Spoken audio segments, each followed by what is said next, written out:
आगच्छन्तु विद्यार्थिना पठामस्माकम् अष्टमं पाठम, जो हमारा 8वां पाठ है दयावीर कथा, यानी दयावीर की कथा बच्चों। उसके हम 6 भागों का अध्ययन कर चुके हैं, यानी 6 भागों में हमने पाठ का अध्ययन कर चुके हैं बच्चों। जो पाठ दयावीर राणा हम्मीर के बारे में था, उसमें किस प्रकार से शरणागत जो महिमा शाही जो अर्थात मोहम्मद शाह है, उसकी किस प्रकार से उसने रक्षा करने का वचन दिया था और उसकी मरते दम तक रक्षा की, और बाद में उसका किस प्रकार से उसको वीर गति प्राप्त हुई अर्थात प्राणों की गति प्राप्त हुई, उसको जाना बच्चों।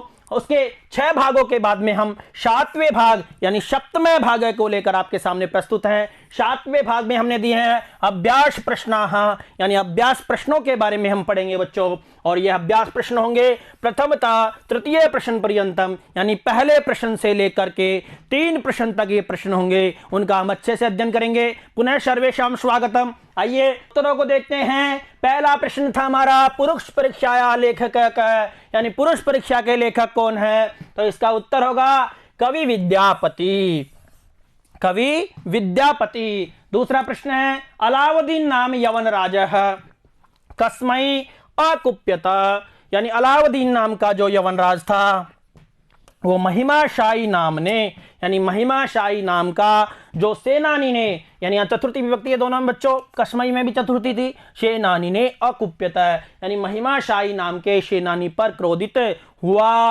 आइए गय को देखते हैं। महिमाशाही सेनानी प्राण रक्षायै कुत्र अगच्छत, यानी महिमाशाही जो सेनानी है वो प्राण रक्षा के लिए कहां पर गया, तो प्राण रक्षायै हम्मीर देवम प्रति अगच्छत, यानी हम्मीर देव की शरण में गया। महिमाशाही जो सेनानी था बच्चों, वो अपने प्राणों की रक्षा के लिए, अपने स्वामी के प्राण से अपने प्राणों की रक्षा के लिए वो कहां पर गया, हम्मीर देव के पास। उसी प्रकार से घ है हम्मीर देव यवन सेनानी प्रति किम अवदत्, यानी हम्मीर देव ने यवन सेनानी के प्रति क्या कहा, मम शरणागतम मयि जीवति यत्रोपि त्वं पराभवितुं न शक्नोति किम पुनर्यवन राजः। तो बच्चों हम्मीर देव ने कहा कि मम शरणागतम प्रति, यानी मेरे शरण में आए हुए कि मयि जीवति, यानी मेरे जीवित रहने पर, यत्रोपि यत्र त्वाम पराभवितुम न शक्नोति, तुमको कोई भी पराभवित यानी हानि नहीं पहुंचा सकता, यानी पराजय नहीं कर सकता। किम पुनर्यवन राजा, फिर यवन राज क्या चीज है, फिर जो यवनों का राजा है अलाउद्दीन क्या चीज है, इसको उसने कहा था बच्चों। हम्मीर देवेन निर्भर्षिते दूते यवन राजः किम करोत, यानी हम्मीर देव के द्वारा निर्भर्षित यानी भर्त्सना किए गए दूत के बाद में यवन राज ने क्या किया, यवन राज क्या हुआ, युद्ध समुद्रो भभुव, यानी युद्ध के लिए तैयार हो गया, युद्ध के लिए वो तैयार हो गया बच्चों। भग्नोद्यमम यवन राजम दृष्टवा तम आगत्य कौ मिलितो, यानी भग्न उद्यम हो गया जब उसका, यानी उसका साहस टूटने लग गया, उसका धैर्य टूटने लग गया, तब उससे कौन आकर के मिले, भग्नोद्यमम यवन राजम दृष्टवा, यानी भग्नोद्यम यवन राज को देख करके उससे आकर के रायमल और रामपाल नाम के 2 सैनिक 2 सचिव उससे आकर के मिले। उन्होंने ही गुप्त मार्ग दिखाया था बच्चों, और किस प्रकार से गुप्त मार्ग, अगर घर का भेदी कोई नहीं होता है तो वो हारने के लिए मजबूर नहीं होता बच्चों। उन्होंने कहा था कि दुर्ग के अंदर अकाल पड़ने वाला है, तो निश्चित रूप से जब अकाल पड़ेगा दुर्ग में तो दुर्ग से बाहर लोगों को आना पड़ता ही है, भूखे प्यासे वो नहीं मर सकते थे, इसलिए उसके कारण ये इतनी बड़ी घटना हुई इन दुष्ट लोगों के कारण, रायमल और रामपाल, यानी इन दोनों लोगों के कारण ये घटना हुई बच्चों। 6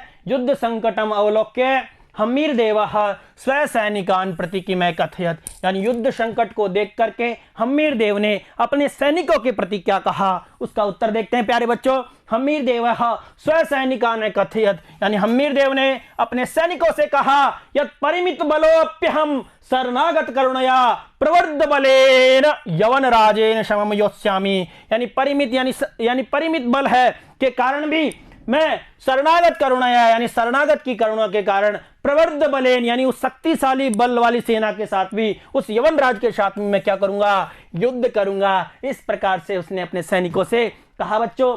तो जय में देखते हैं, माम परित्यज्य देहि इति युक्तवती यवन सचिवः हम्मीर देवः तम प्रति किमुक्तवत, यानी माम परित्यज्य देहि, जब यवन सचिव ने, जो महिमाशाही सेनानी था, उसने कहा कि मेरे को छोड़ दो और उसको सौंप दो, जिससे इतना बड़ा यह संकट आ खड़ा है वो आपसे दूर हो जाए।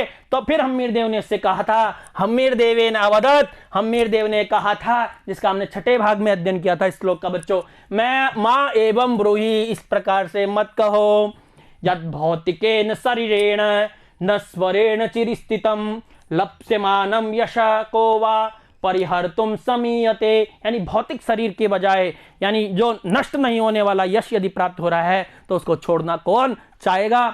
आगे देखते हैं, शरणागत रक्षायै, यानी शरणागत की रक्षा के लिए का वीर गतिम अलभत, यानी शरणागत की रक्षा के लिए किसने वीर गति को प्राप्त किया प्यारे बच्चों। तो शरणागत रक्षायै हम्मीर देवः वीर गतिम अलभत, यानी शरणागत की रक्षा के लिए हम्मीर देव ने वीर गति को प्राप्त की। आइए अगला प्रश्न देखते हैं बच्चों, अधोलिखितानां पदानां वर्तमान काले प्रचलिताः संज्ञा लिखत, यानी जो ये पद हैं बच्चों, अलाउद्दीन, रणस्तंभ दुर्गः, योगिनीपुरम, यवनराजः, इनको हमको बताना है कि वर्तमान में ये शब्द किस नाम से जाने जाते हैं बच्चों। जैसे अलाउद्दीन है, वो अलाउद्दीन के नाम से जाना जाता है, अलाउद्दीन के नाम से, रणस्तंभ दुर्ग, रणथंभौर दुर्ग के नाम से जाना जाता है, जोगिनीपुरम के नाम से जाना जाता है, यवनराज, बादशाह वगैरह कुछ भी हम कह सकते हैं। इसके उत्तरों को देखते हैं,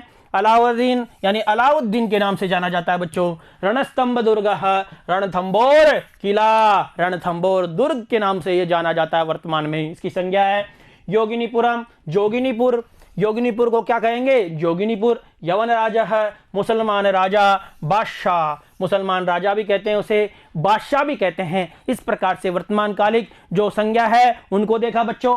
आइए तीसरे प्रश्न की ओर चलते हैं, आशयम स्पष्टीकृत, यानी इनका आशय स्पष्ट करना है, किस प्रकार का इनका आशय है उसको आपको बताना है प्यारे बच्चों।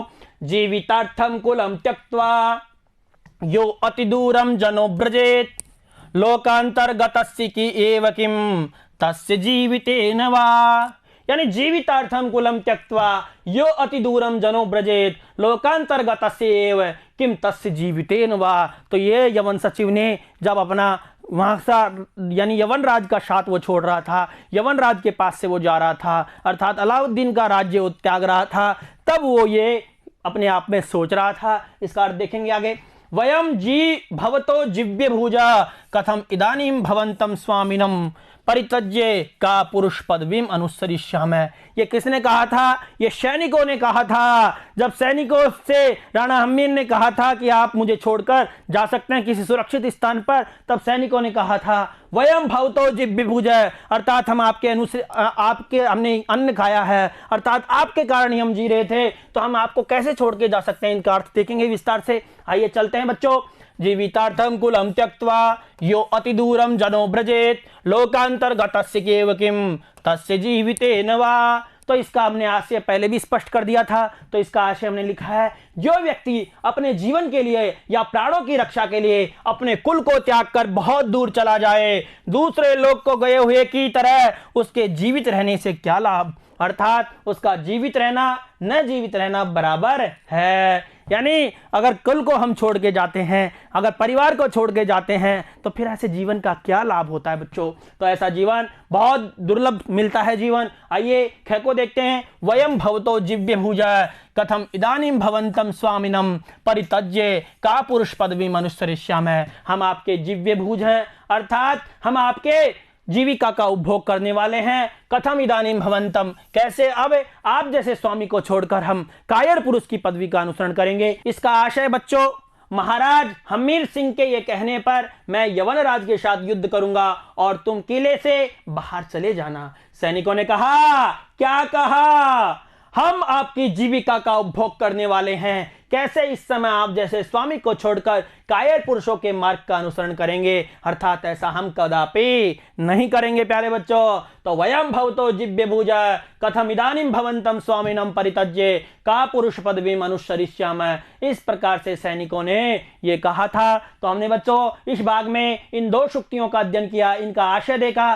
जीवितार्थम कुलम त्यक्त्वा यो अति दूरम जनो व्रजेत लोकांतर्गतस्य की किम तस्य जीवितेन वा। इसके अलावा वयम भवतो जिव्य भुज कथम इदानीम भवंतम स्वामिनम परित्यज्य का पुरुषम पदवी मनुष्ययाम, यानी इनको देखा बच्चों। इससे पहले हमने वर्तमान कालिक संज्ञाओं को देखा, इसके अलावा हमने 10 प्रश्नों का, छोटे प्रश्नों का अध्ययन किया कैसे लेकर न तक। तो इस प्रकार से हमारे ये 3 प्रश्न यहीं पर पूर्ण होते हैं बच्चों। चौथे प्रश्न से लेकर के अंतिम प्रश्न तक हम अगले भाग में यानी अष्टमय भाग है यानी 8वें भाग में अध्ययन करेंगे। ये हमारे अच्छे से तीनों प्रश्न समझ में आएंगे। इसी आशा और विश्वास के साथ पुनर्मिलामः। धन्यवादः। नमो नमः।